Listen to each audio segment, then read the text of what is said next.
Hello, all. We're back. We got some news today. A trade last night. Oh my God! Some waiver claims, some waiver non-claims, some surprising names placed on waivers. But as our want to do, we start off on the non-hockey page just to keep things light and conversational.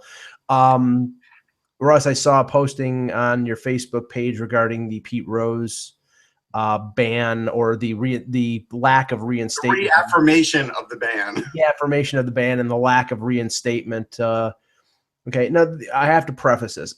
I was never a big Pete Rose fan when he played. I mean, I admired his joie de vivre, the way he played, although I don't think hitting Ray Fosse and tackling him during an all-star game was the greatest thing in the world.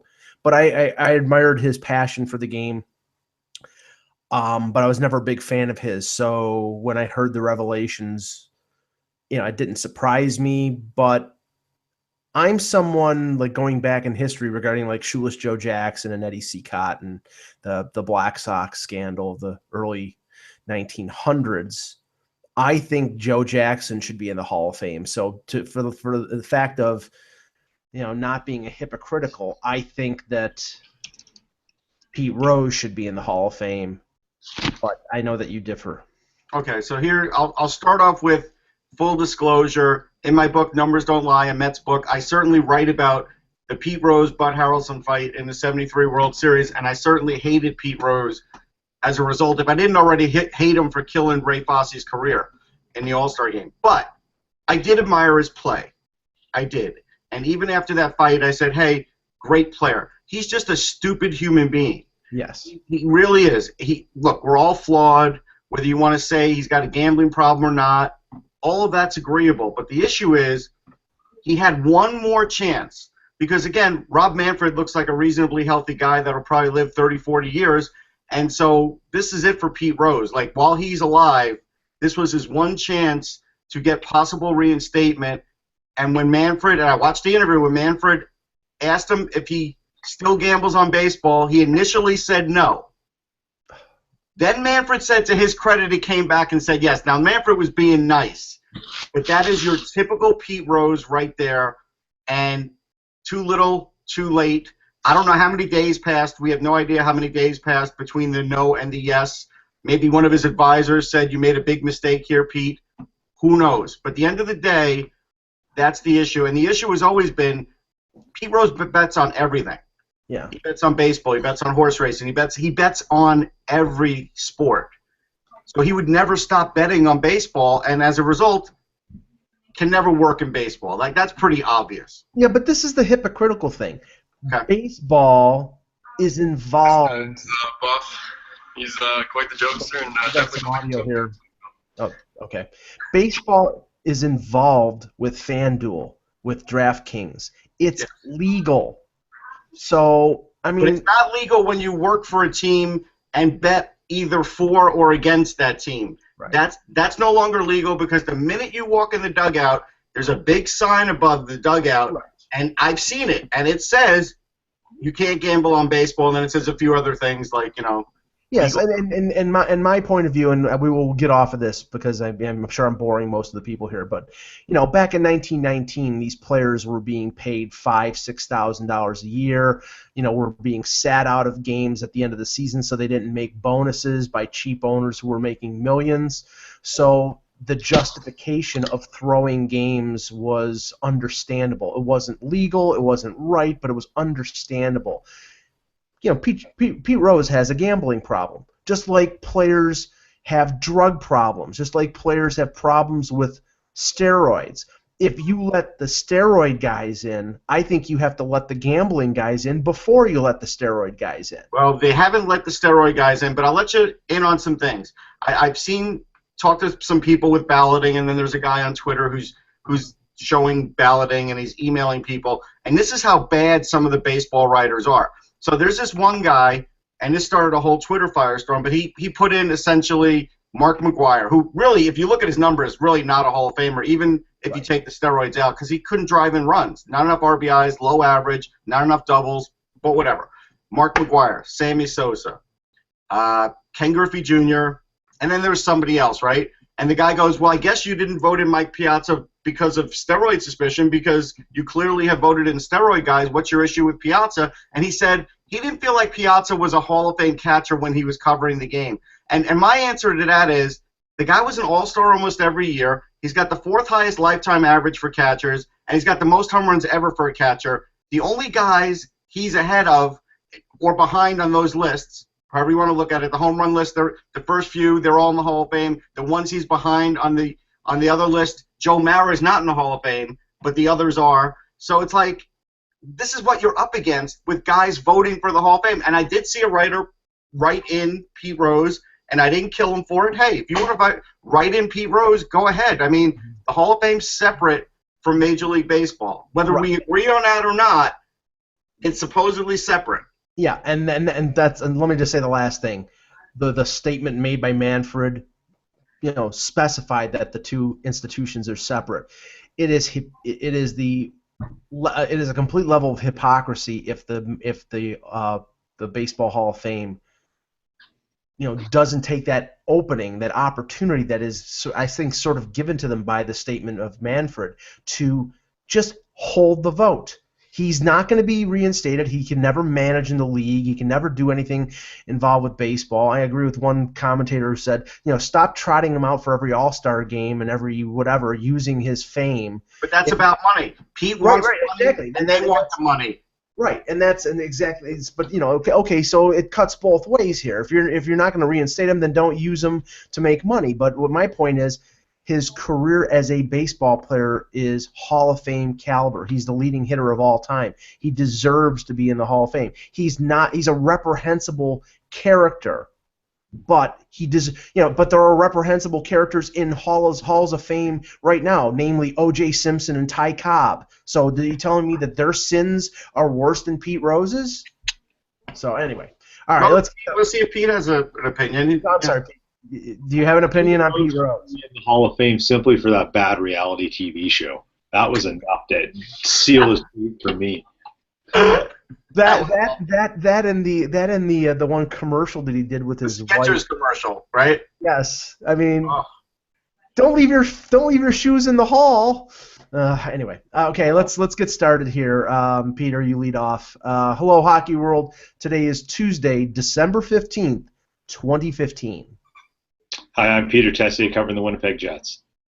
I'm Russ Cohen from Sportsology, and the numbers don't lie. And I'm Michael Agello, and this is the Hockey Buzzcast. Hockey Buzzcast number 400 here on HockeyBuzz.com, and that number does not lie, Russ. Nope. Get my new Flyers book out January 11th. Woo! Okay, this is not QVC. I'm done with it. But Peter, I wanted to start with a story that broke yesterday and raised a little bit of hubbub throughout the hockey world. Of course, it's centered in Winnipeg, and it's centered on three names that we've discussed on the webcast many a time. But this is new information, and I'm not sure how accurate it is. There's been some dispute about whether the numbers that were floated in the article by, I think it was Tim Campbell, were wholly accurate. But it needs to be reported. Dustin Byfuglien's contract demand, supposed or reported contract demands, was an 8-year max deal at almost $7 million per season. That Andrew Ladd's deal that he was looking for was essentially the same deal as Ryan Kessler, which was a little under $7 million for 6 years.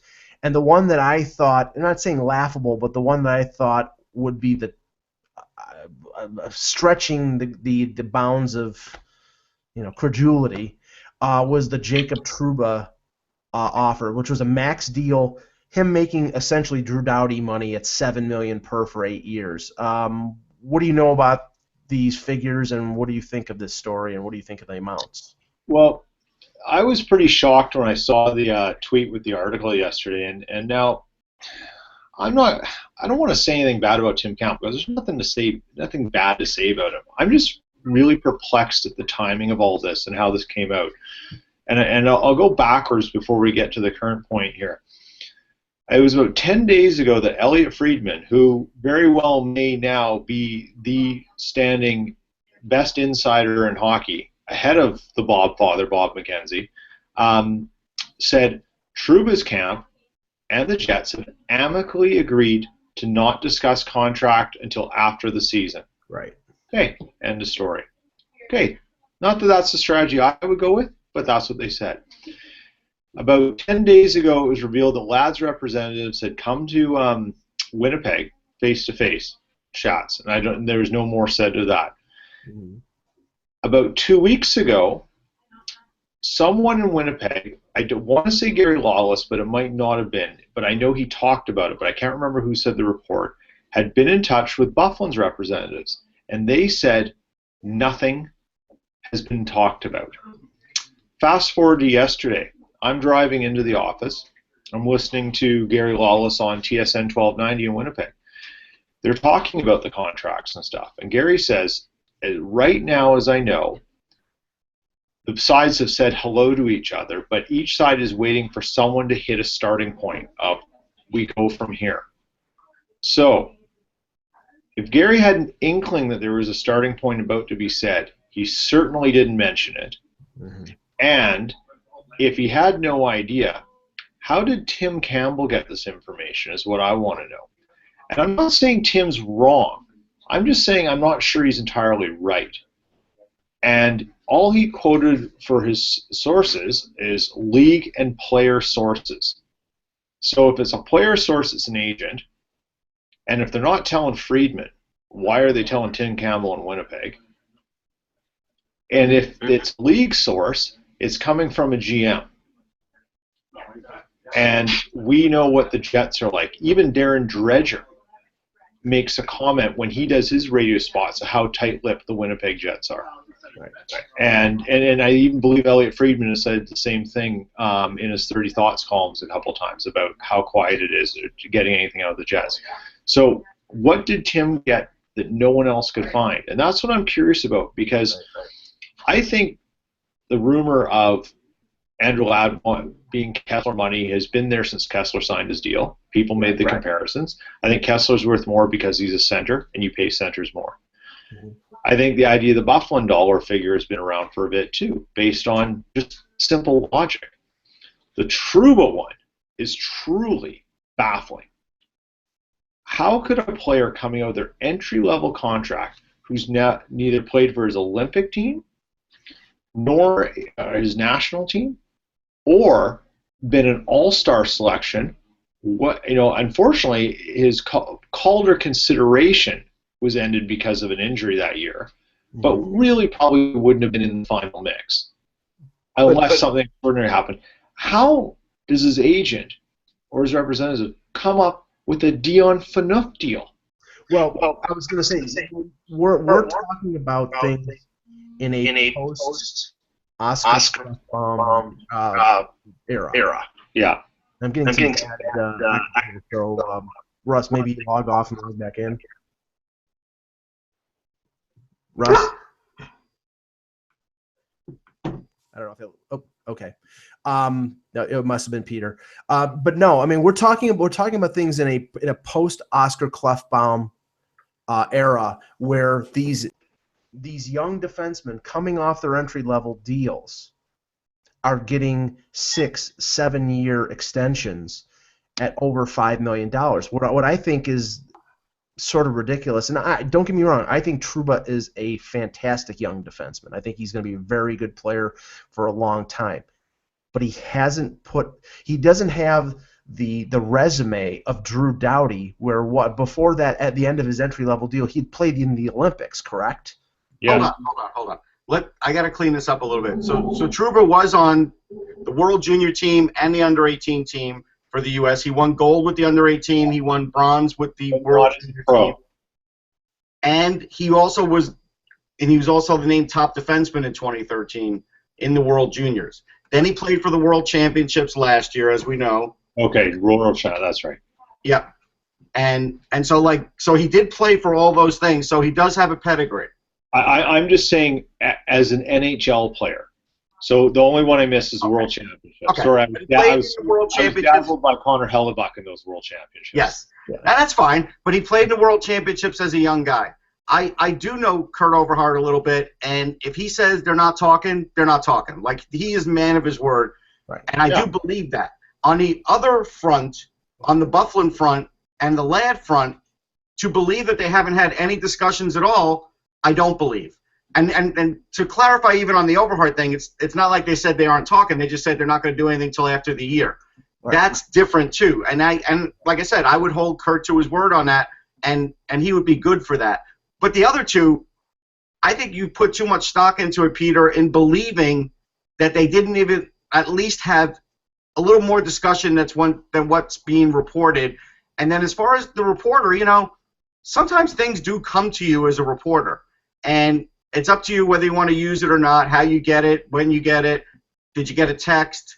Did you just get it from somebody you don't know? Did you, information does come to you, and then you have to decide whether to use it or not. I understand that. And that's what I'm saying. I'm not saying he's wrong. I'm just saying I don't think he's entirely right, and how did it all arrive? And yes, I absolutely believe that the Jets and Buff and Ladd have been talking a little bit, and particularly with Ladd. That's not a surprise, because those chats are happening in the summer, and it was admitted to.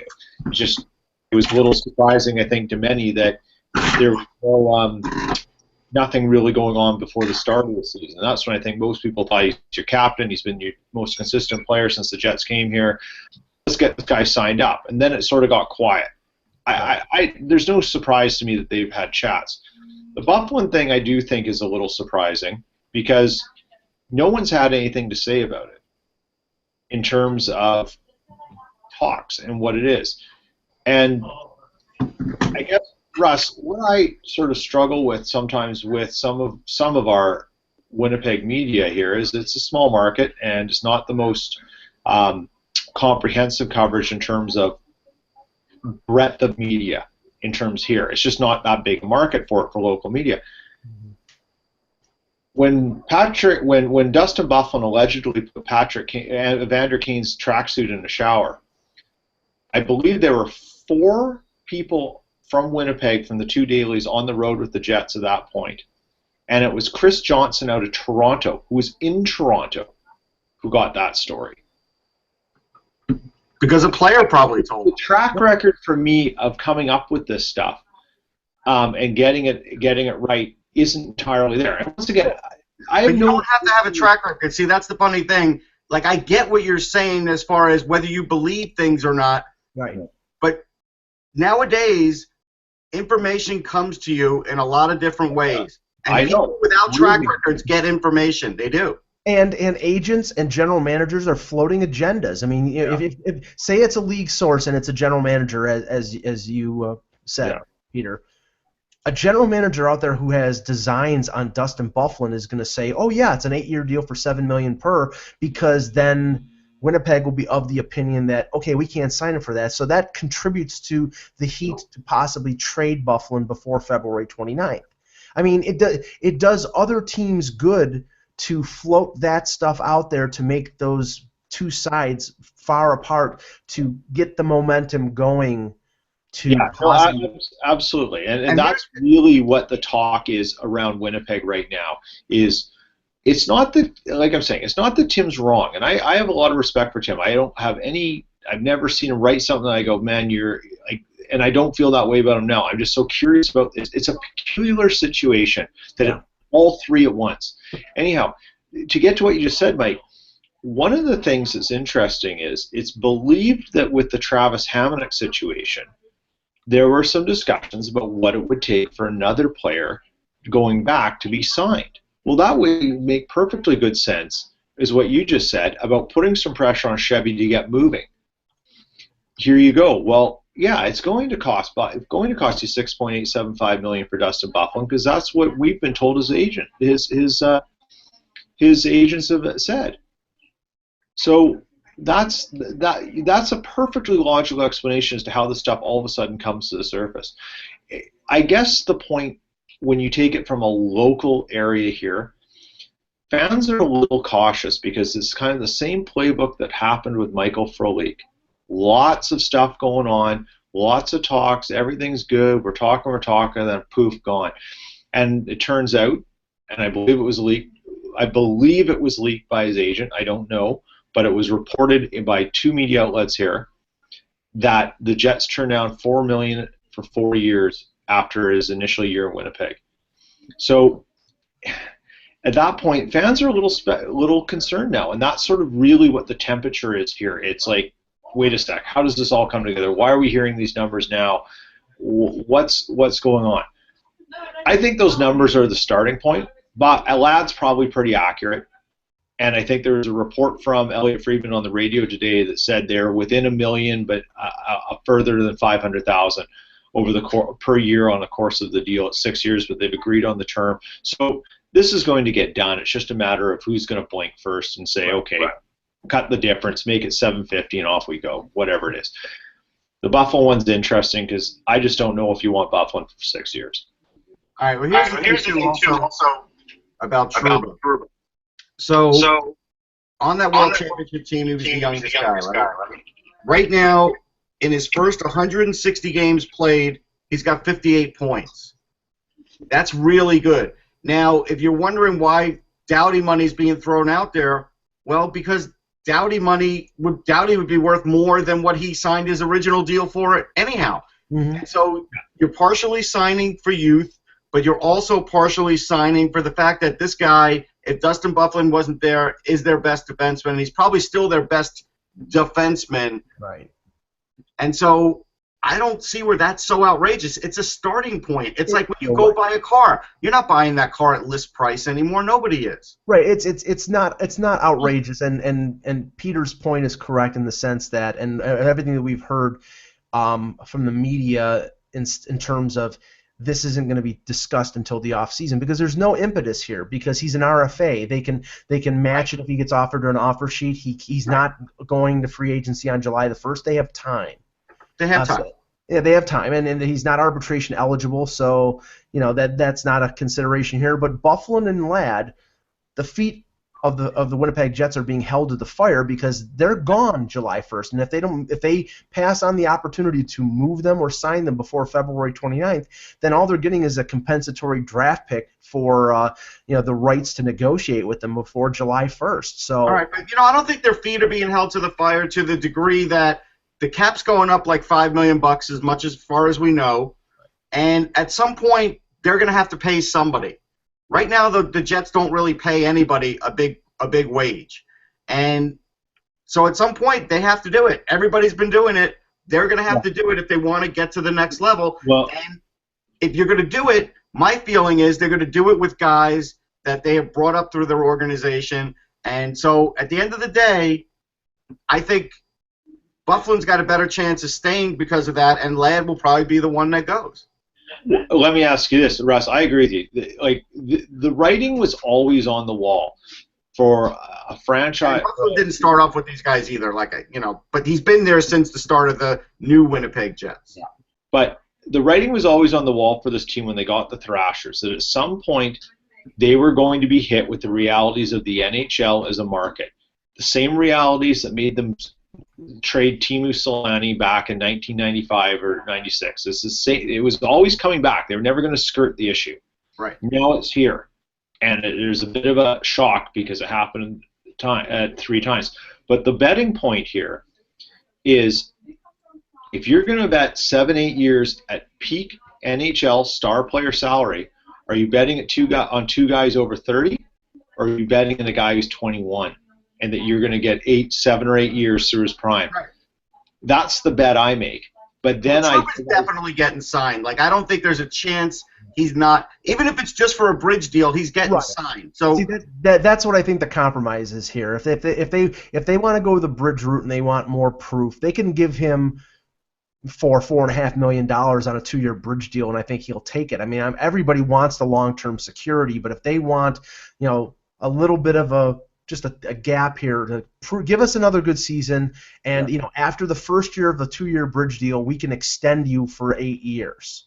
That might be a meeting point for the two sides. But like I said, I mean, I think in a way the impetus is there with Ladd and with Byfuglien to get something done, or to start, or Shovel Day off to start shopping them throughout the league, because we're 2 weeks, 3 weeks away from New Year's. Yeah. they're 2 months away from the deadline. This is not something you could, a Dustin Byfuglien trade is not something you can do in 5 seconds. It's got to, you're going to be negotiating, you're going to be talking with other teams. It's going to take a while to get the package that you want. So he's got to start now and getting his ship in order. I just have a feeling that at the end of the day, Ladd's more replaceable, not because of leadership and everything else, but he just doesn't have the same kind of skill set that Byfuglien does. And that skill set for Byfuglien, even though there's some downside, it's working in Winnipeg. If you trade him, teams that are going to get him are going to be a little leery because, let's face it, he hasn't worked out great in every market. He's working out there. You know what you have. Yeah. You sort of have to pay for that skill set. Whereas Ladd, he's a little bit more replaceable. You can get somebody at the deadline to take his role, and they're not going to really be hurt that badly. Well, let's move on to another team. I know that we could talk about the Jets and what's going on with them the entire show, but there is some breaking news that had just came out the last few minutes. Jen Menendez, who's a reporter for the Pittsburgh Post-Gazette, posted on Twitter, and it was retweeted by Bob McKenzie, that of a possible major injury to Marc-Andre Fleury. He suffered what they believe to be a concussion last night in the 4-1 loss to the Capitals, and he's not going to play in their next game against Boston. Russ, I would expect that Matt Murray is going to get called up because their backup right now is Jeff Zatkoff, and he's a Zatkoff. Maybe he gets a game, but they'll eventually call up Murray.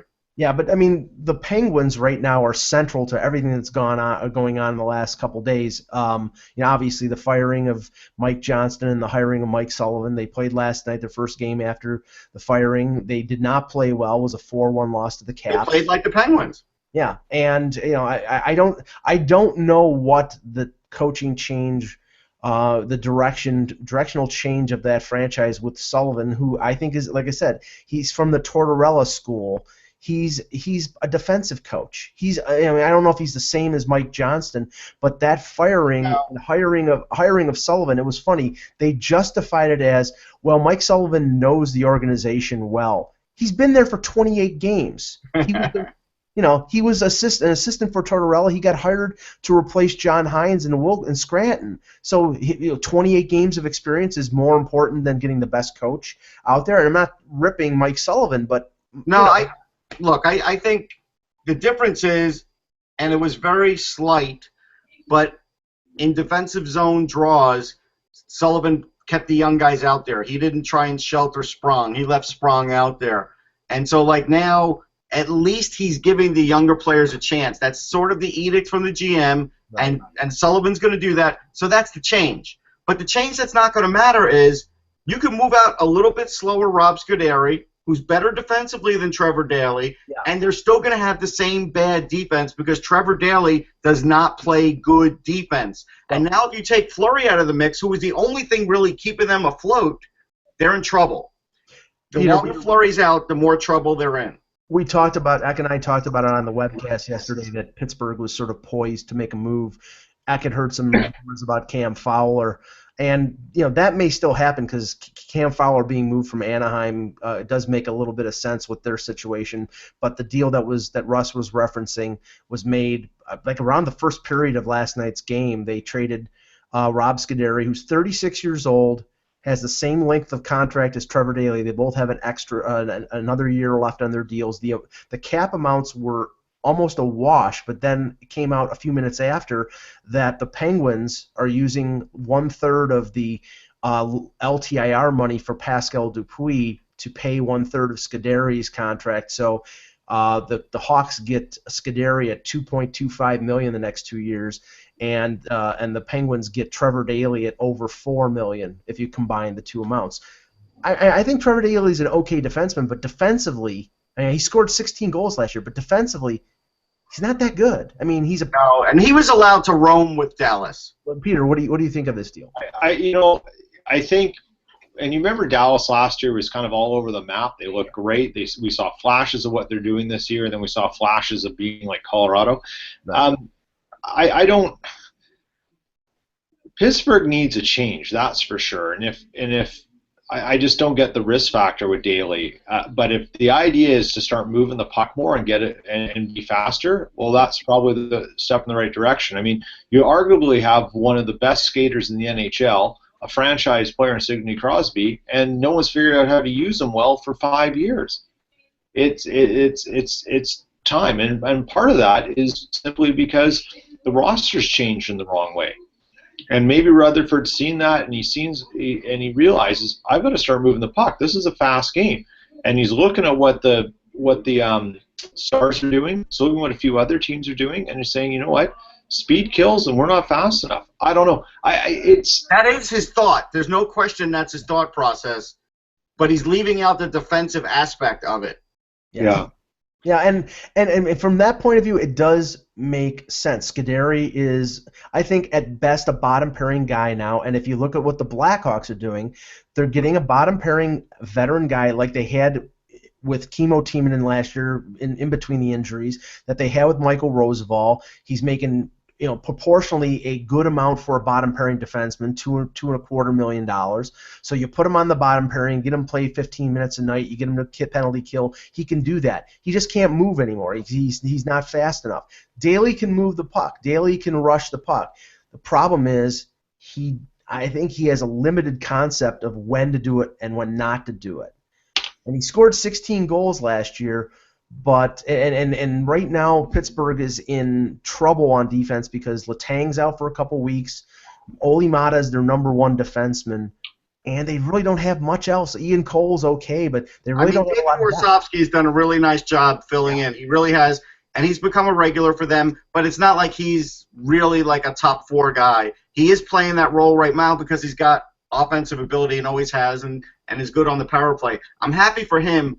But there's not enough there. And when somebody has to eventually take over for Jim Rutherford, and they will, they are going to have a real mess on their hands. An absolute mess, because they're now paying guys like Scuderi's deal is what, for like 4 more years, right? No. He's another year. That's it. Another year. Okay. So their years on the deal are equal, and so after this deal, Daly could be gone and Scuderi could be a free agent, and then if they don't re-sign Daly, then they really have nothing. They've traded a lot of their defensive prospects, guys who could play defense. Yeah, that's the problem. And Rutherford said this morning he's not going to rush Derek Pouliot. He's going to keep him down in Wilkes-Barre. The guy's he's 22 years old. The age thing doesn't get me. That's okay. You could wait until you're 25 sometimes. We've seen late bloomers. The problem is he doesn't play defense either. No, I've never seen Russ. I've seen Derek Pouliot play at 4 rookie tournaments since he was drafted in London, because the Penguins participate in the rookie tournament the Leafs play at. I've never seen a more disinterested player in my life than Derek Pouliot this year, and everything was pointed to him making the Penguins and him putting on a good impression for management, and he couldn't have cared less playing at that rookie tournament in London this year. So yeah, it doesn't shock me. Yeah, no, there was some interesting waiver situations. Anton Khudobin was waived by Anaheim yesterday, and he is cleared, so he's going to, I think it's San Diego, their minor league team. It thought that maybe a team like Columbus might claim him, with Bobrovsky out for a month, but $2.25 million salary is, I guess, too much as a stopgap measure. Russ, Jarrett Stoll waived by the Rangers. Eck and I were a little bit surprised. We speculated about something that we don't really know about, and when Stoll gets placed on waivers and he looked like he was playing pretty decently, you have to come to a conclusion that something was going on, maybe off the ice. It doesn't appear that was the case, but Minnesota claims him today. Can he still play? Because I thought he could. He was, last I looked, he was like in the top 10 of the league in faceoff percentage. He was around 58%. And I know he's had a bad couple games, so I'm sure it's dropped a little since then. His puck possession hasn't been great lately. Mm-hmm. The Rangers said they made a decision to put Dominic Moore in the middle instead of him, but the Rangers don't have a load of centers right now with Derek Stepan out, so it is puzzling. And we'll see. The answer will be we'll see what he does in Minnesota, but right now it still was a little surprising. I didn't think he was that bad, but they dealt him. They let him go. They waived him. So yeah, we'll see. This is his last stop in Minnesota, though. I think if he doesn't come through here, he's going to have a hard time being in the league next year. And Peter, there were apparently more than one team that put a claim in, but Minnesota was the team that was lowest in the standings, that was able to put the claim in, and they got him. And he's making $800,000 a year. I think he's a bottom six guy. He obviously, as Russ said, he can win faceoffs. I mean, if there are no off the ice problems, this was a puzzling wave for the Rangers and maybe a good pickup for the Wild. Isn't everything kind of puzzling about the Rangers right now? Yeah, they're a hot mess. They are. I mean, they're a hot mess, basically being held on by world-class goaltending. Yes, and it's been going on for like a month, not just a couple weeks. If you look at the quotes from Alain Vigneault, don't believe those quotes, because I don't think Alain Vigneault believes them at this point. He's been more frustrated in the last month behind the bench than I've ever seen him in New York, just with his mannerisms, with the way he looks after a goal is scored, the way he shakes his head after a bad play. He's showing a lot more emotion because I think he's running out of answers, and they're bringing up Brady Shea tonight, which is great because this is a really strong, fast, physical, young defenseman, and he really, Gordy Clark, when he was on our XM show last year, thought he had a chance to make the team out of camp.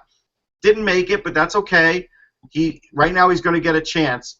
And I won't count the first game. Like, everybody's going to be on Twitter, oh, let's see what Brady Shea does. Listen, it's his first game in the NHL, and he's a defenseman. He could have some jitters. I hear he's being paired with Yandel. That's good. Dan Girardi's out with a swollen knee. If Dan Girardi stayed out the rest of the year, it would probably benefit the Rangers. That's really the issue. And, well, I mean, because, again, we're looking at a Vinny Lecavalier kind of situation.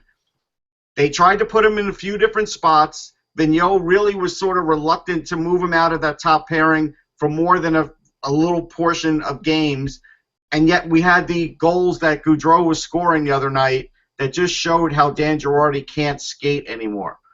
Now, should Mark Stahl have been in pinching that much on the Gaudreau line? Probably not, since they already scored a goal, but the point was you could have seen, like, probably guys were yelling on the bench, get the puck to Gaudreau, because all that's standing between him and the net was Girardi. And Girardi was like 3 or 4 steps behind him on that goal.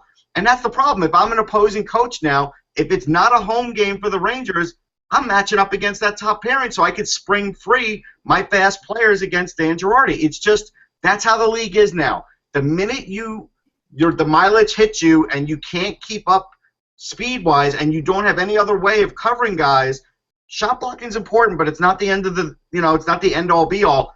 Now Dan Girardi has become a liability, and now it's going to be hard to get rid of him with the contract he has. Well, Russ, I was going to say, is he the 2015 version of Jamie? Did he suddenly just age overnight? Yes. Too slow. Yeah. I mean, look, Dan Girardi is a warrior. They'll say it, and it's true. Dan Girardi has blocked so many shots in the last 3, 4, or 5 years.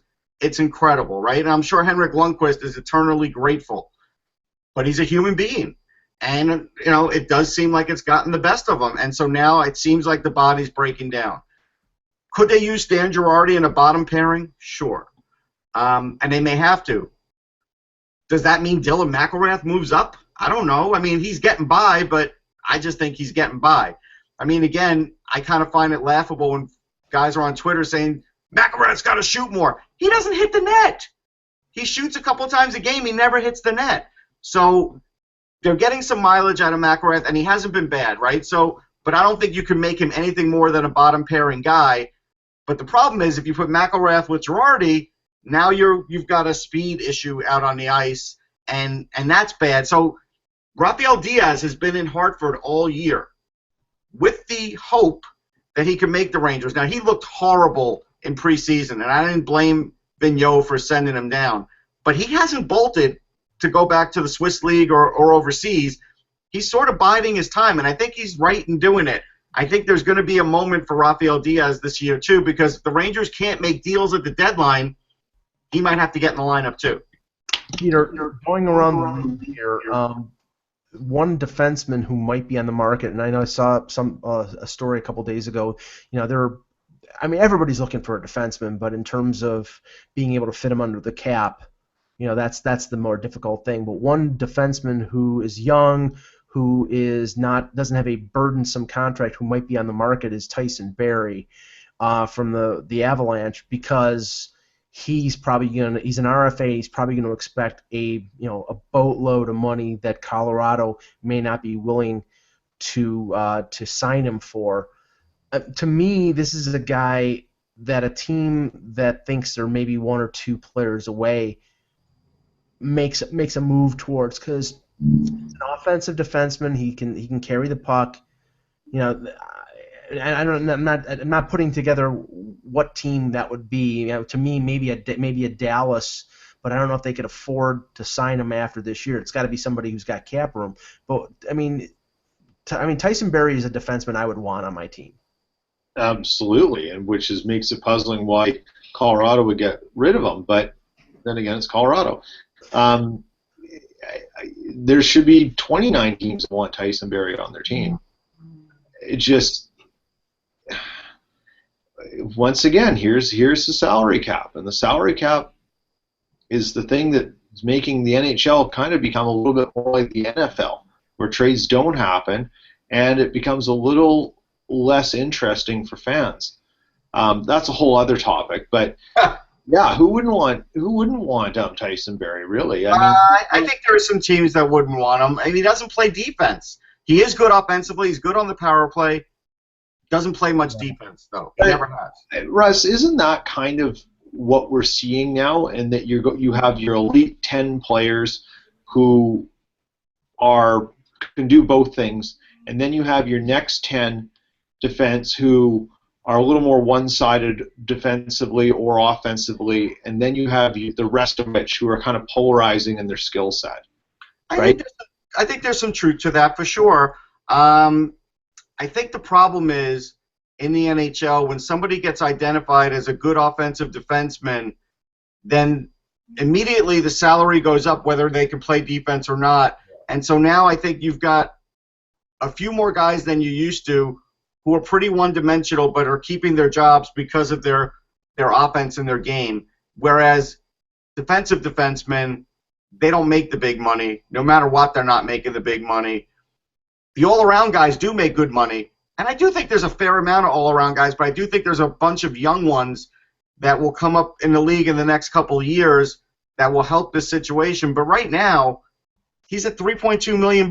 I mean, in this day and age, that's okay. Right. But I think Colorado's gotten tired of the fact that he doesn't play defense. Right. I mean, and if he's expecting to be paid $6.5 million, they want somebody who's more of a two-way guy. I'm just saying, like, in the short term, a team that thinks that they can win it this year, one of those things where we'll deal with the RFA situation over the summer. Here's a guy that we can plug in at $3.25 million that can help us maybe on the power play, that can help us in the playoffs. He can move the puck for us, and then we'll worry about signing him later. And I mean, I think that's an attractive situation for some teams if they have cap room going forward. Teams like Los Angeles or Pittsburgh are not going to be able to take on a Tyson Barrie because they won't have the room going down the road. But a team like Dallas might. What about LA? No, LA's got something. I think LA's pretty much where they're going to be with their defense. I don't even know if they're going to be able to upgrade it that much. And they got Kopitar to sign, and they got contracts like Dustin. Well, Aronof's only on a one-year deal. He took not much, and they got a whole big hole from Voinov. Nah, it's not that big a hole. They have other guys that could step up. I think the issue with Barrie too is salary hole.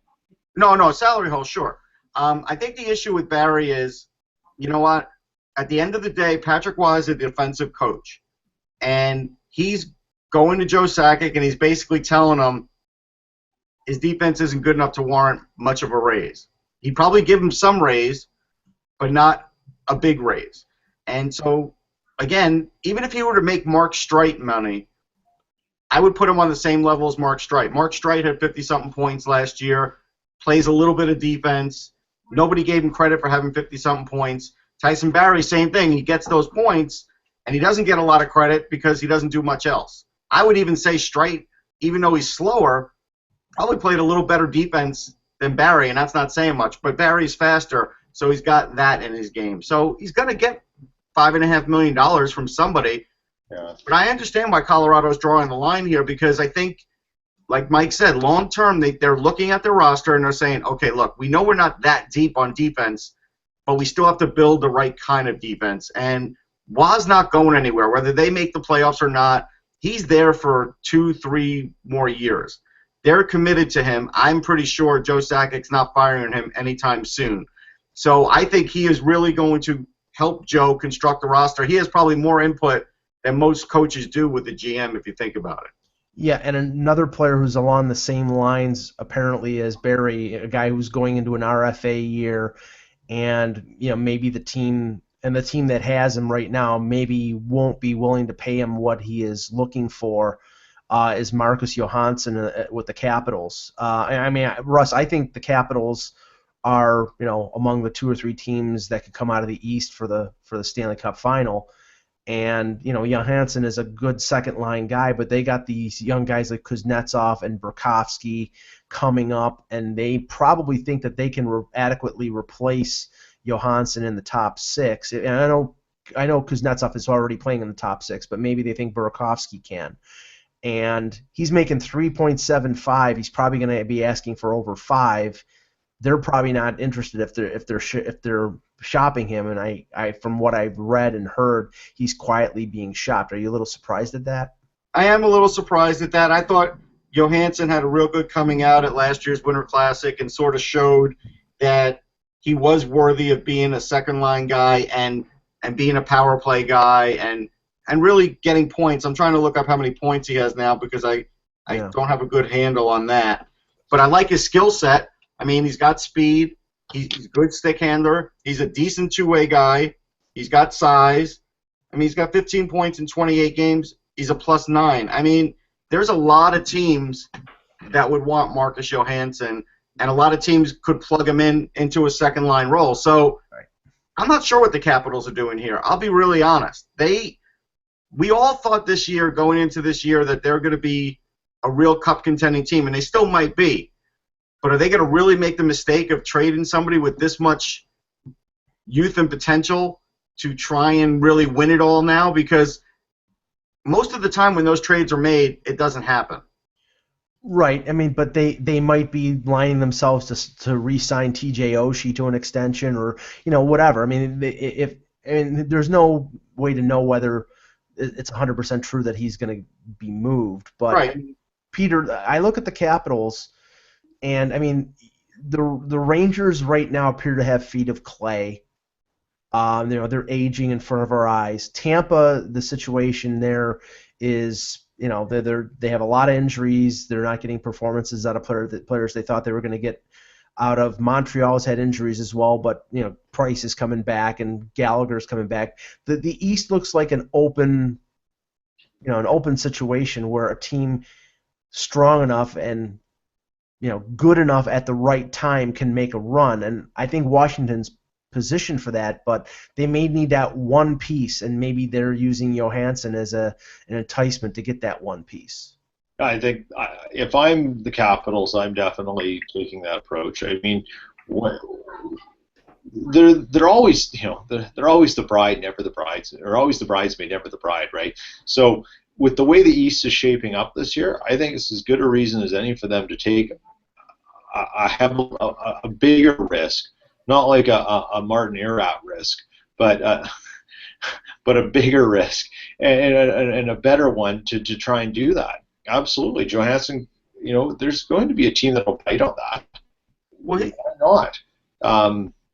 He's not a terrible player. He can hold his own. He can do what he needs to do. And if he's being dangled, and you wonder what would they be wanting coming back though? Is that the defensive piece? Maybe that's something that Colorado likes, and they take a look. They want to talk about that for Barry. I don't know if Barry's the answer for the Capitals, but if they want a guy who can move the puck and offensively inclined, which is what the Capitals need to be as a team based on their superstar, that's a move you have to consider from a base point. It may not be a one-for-one swap, but there's some reason to explore the logic behind it. Let's put it that way. It might not be a Barry. It might not be a Barry, Russ, but because that would be simply a younger version of Mike Green. that they just not got rid of, but they didn't pay $6 million that Barry Trotz, I don't think would want Tyson Barrie. Right, exactly. But I think that's the reality. I don't think it's a bad fit. I just don't think Trotz would want him. Here's the funny thing about this. Before we kick Marcus Johansson out the door, he's 3 years younger than TJ Oshie. TJ Oshie only has 2 more points. Now, he has 10 goals, but TJ Oshie has not lit the Washington world on fire, and Johansson has been steady as she goes, and he's younger. Why are, and again, these are rumors, so we don't know. Me, personally, I would not be so quick to push Johansson out the door, and I might be starting to question TJ Oshie because TJ Oshie has not done what we thought he would do, and really hasn't been fantastic since he became the poster boy after the Olympics. On the ice, his play has dropped. You will not meet a person who has been so down on TJ Oshie since the league is high. I have never understood the hype with this guy. I think he's somewhat of I don't want to say a dirty player, but he likes to hit people when he's in possession of the puck. And it's like, people, everyone in St. Louis say, you got Oshie. Well, whatever. I mean, the guy, if he was so great, St. Louis wouldn't have given up on him. And now I don't think St. Louis made necessarily the right choice there, but I just don't think Oshie's all that he's made out to be. I think he's the kind of player that everyone's waiting for. When does he do that next thing, that next step that becomes something that garnishes the attention he gets? He did it in the Olympics. That was it. The Olympics, if the Olympics are your measuring stick for hockey in the NHL, I think that's naive for any general manager or person observing hockey to use the Olympics as a measuring stick. There are things that happen in the Olympics that you take note of, but it's a different game. It is a different game than the grind in the NHL. It's a tournament. It's not a season, and you need players who can play a season, not a 10-game tournament. Well, got him some advertising. Oshie's salary. I'm trying to look it up. Who, Oshie? 4.175. I mean, he's definitely way overpaid. Yeah. I mean, little news here. Zack Kassian, former first-round pick of the Buffalo Sabres, who was traded to Vancouver for Cody Hodgson and then traded this summer for Brandon Prust, has been placed on waivers after clearing the substance abuse program from the NHL. I don't know, Russ, if this is just a product of them wanting to get him down to St. John's and play, or whether they're sort of wiping their hands of him. But I think it's a little of both. I think they're trying to send him down, but if someone took him off their hands, they'd be okay with it. I feel bad for the guy. I think he has ability. I think it's limited, but when he plays with the right guys at the right time, he does seem to be able to score some goals. All that said, his time may have passed him. He may have had that moment, and the moment might be gone. That's how it is in the NHL. If you lose that spot in the lineup and you don't prove it, even if you have a problem, and it's bad that he had a problem, and I feel bad for him. Mm-hmm. Now that he's through it, that's great. But someone may have already taken your job, and you may never get it back. That's the reality of the NHL these days. I think you're right, Russ, and I think in Vancouver, he was a pretty popular guy. Yep. And Canucks are waiting for that switch to go off for the professional side of him, what you got to do each game, how you prepare for each game, how you come out and perform each game. But they're also waiting for the switch to go off away from the ice too. Like, I can't be doing this anymore. I've got to change how I'm doing my life. And they're tied. You can't, you can say that, we can argue that they're not, but they really are. And he needed one of those to go off, and neither did. Maybe this is the time it goes off, but is there a GM out there willing to take the risk right now? Yeah.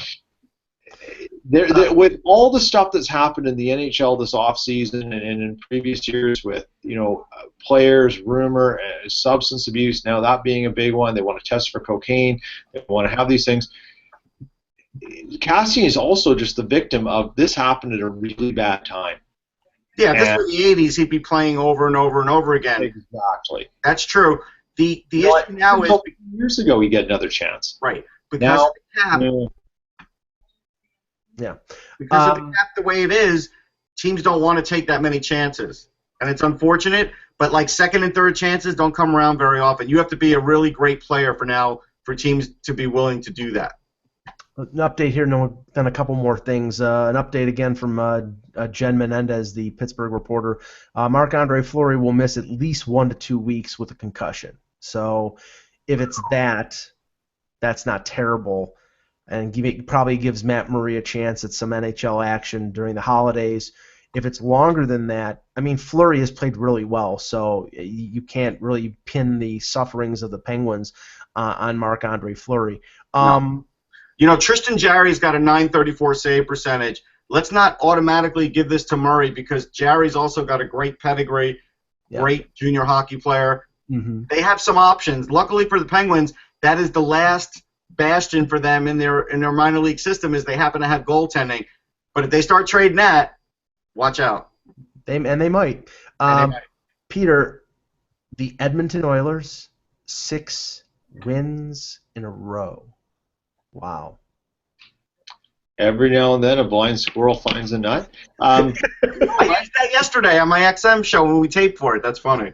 You know, it's not surprising. Todd McClellan's a good coach. Someone was going to finally make some things happen. Players are finally going to maybe look around and see they had to change just as much as everything else in the organization.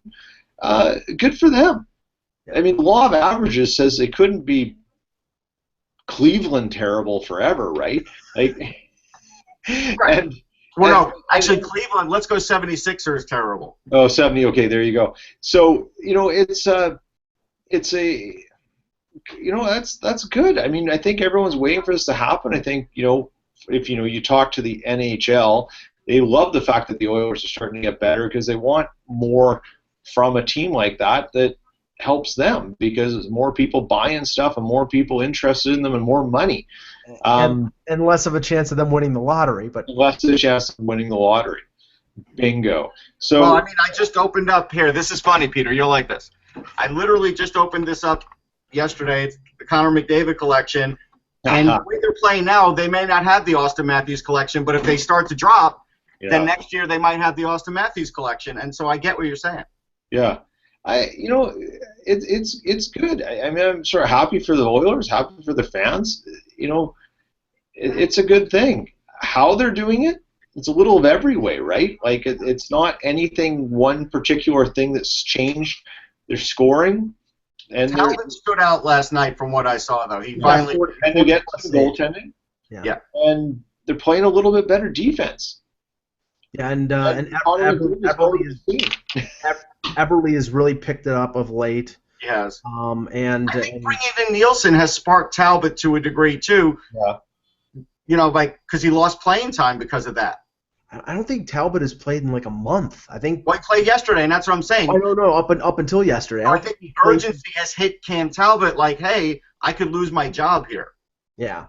Lastly, we had to talk about this because it's happening tonight, and a lot of the media have assembled in Greater Toronto as future Maple Leaf, potentially. Steven Stamkos invades the Air Canada Centre with the Tampa Bay Lightning to face the Maple Leafs, who have not played a game in a week. And I said this, if it wasn't a slip of his finger to like an article about him pursuing an opportunity to go to Toronto, if it was a conspiracy on the part of Newport Sports, it was the most ingenious thing that they did to have Steven Stamkos like something on Twitter, because all Toronto has been talking about for a week is Steven Stamkos signing with the Maple Leafs in July.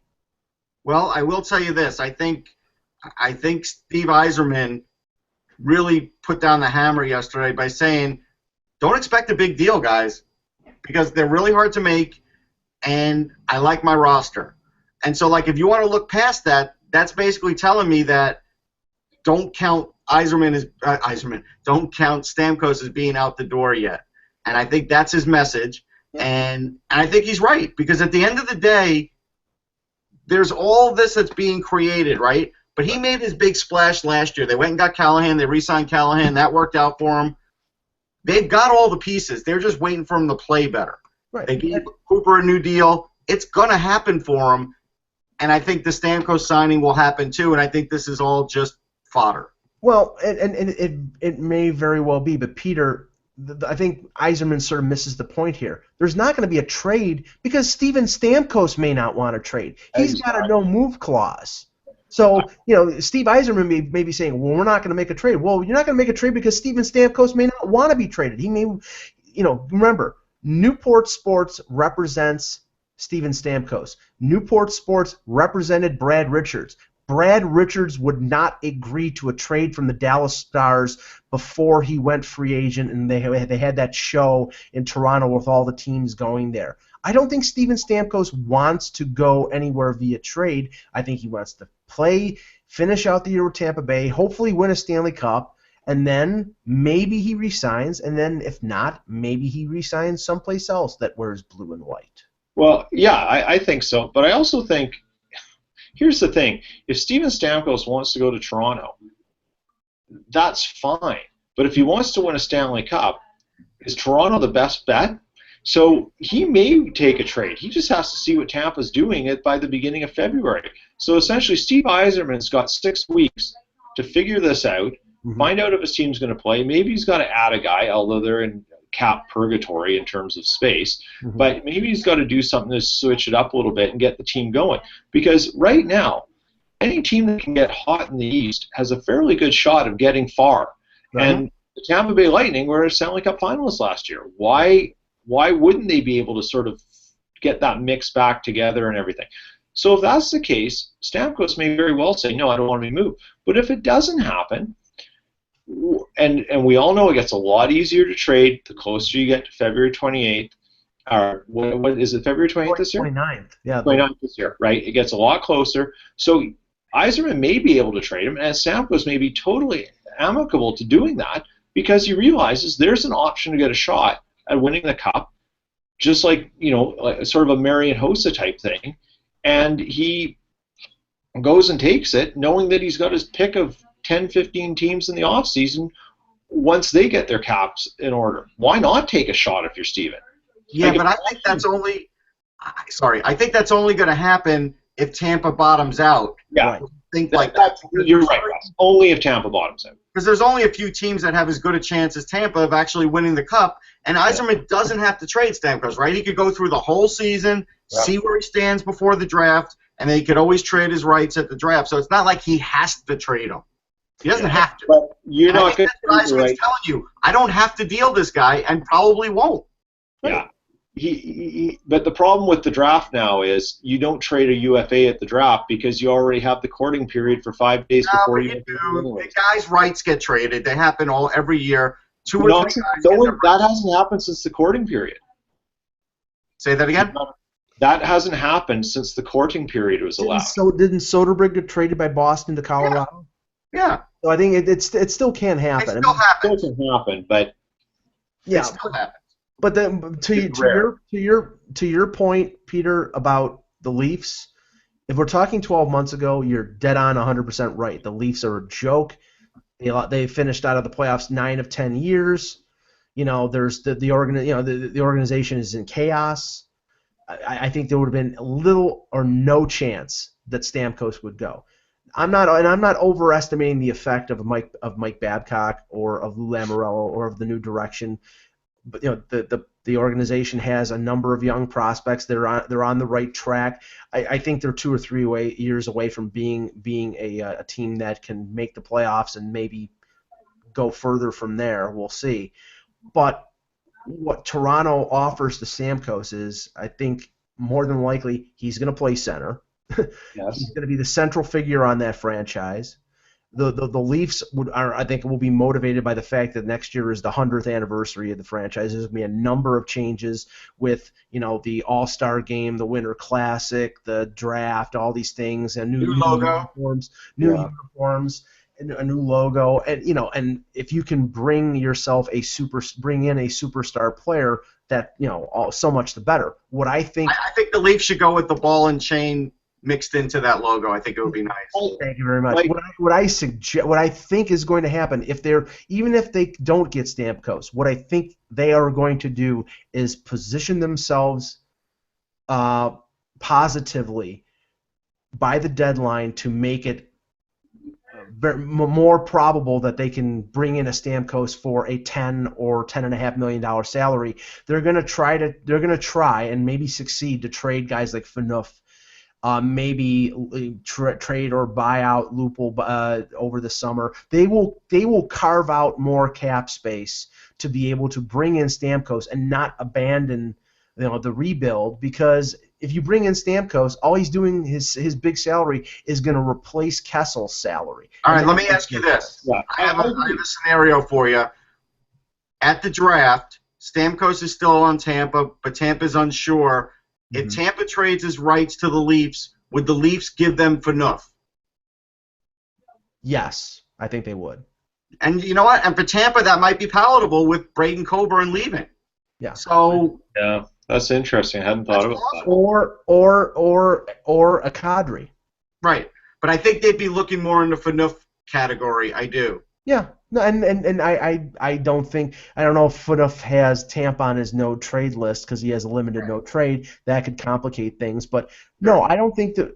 I think the Leafs, if they are genuinely interested in Stamkos, which nobody's going to go on the record. I mean, somebody asked Mike Babcock this afternoon regarding like his situation last year about the whispers of him going to Toronto when he was in Detroit, and his indication was, I didn't even listen to it. I was listening to country music basically. I didn't. The only time it bothered me was when I came to Toronto and I was being yelled at by you guys. Well, Detroit seemed very lukewarm on it when it really all got out. So I don't know how much truth there really was to it, to be honest. Right, but to his point, it's chatter right now. If Stamkos could be hearing from his friends, from his cousins, whatever, who knows. But until we get after February 29th, and then I think it's like sort of more reality, because then he's not being traded until after the season. Right. And he's only being traded if it's the situation like Soderberg, like we mentioned, and maybe he signs the contract. But right now there are so many variables in this situation. I think it's interesting to speculate about. But I think Toronto. I think we all knew from last year that they were going to gear up to take a run at Stamkos, and they should be. I don't think it's a bad move to do. I think Toronto's got some very interesting players coming up with the Stamkos and what he does, to have guys like Nylander step in, Marner, all those, with that kind of leader and pedigree in the room is a great thing. And they're going to make him an offer. There's no question. Yeah. What I think the issue comes back is Stamkos' timelines for success the same as Toronto's, and that's going to be the challenge. It's really not about whether it's a good move, because I think over time it will be. I think under Shanahan and what he's changed and Kyle Dubas and what he's changed in the organization, I think it plays to someone like Stamkos, who's going to be discerning about where he goes. It's not going to be about being $100,000 paid $100,000 more than Kane and Tays. It's going to be about what's the next thing, because it could be, the second last contract in his prime years that he ever has. So you better make a good choice. But it's got to be aligned with what he wants. And if he wants to be challenging for the Stanley Cup year after year or close to it, he's going to have to temper that for 2 to 3 years with Toronto. Maybe it goes faster, but I think you're right, Mike. I think the Leafs will be a good team when they add other things in, their development comes through. In 2 to 3 years, the people are not going to like playing, and they're going to put teams in the league on notice. It's going to happen. Is that Stamkos' timeline? I don't know. Yeah, there are some people who think he might be on the downside of 25. Yeah. So who knows? Well, yeah. Great show, guys. We will be back tomorrow with another edition of the Hockey Buzzcast. For Peter Tessier, for Russ Cohen, I'm Michael Agello. Remember, without the buzz, it's just hockey.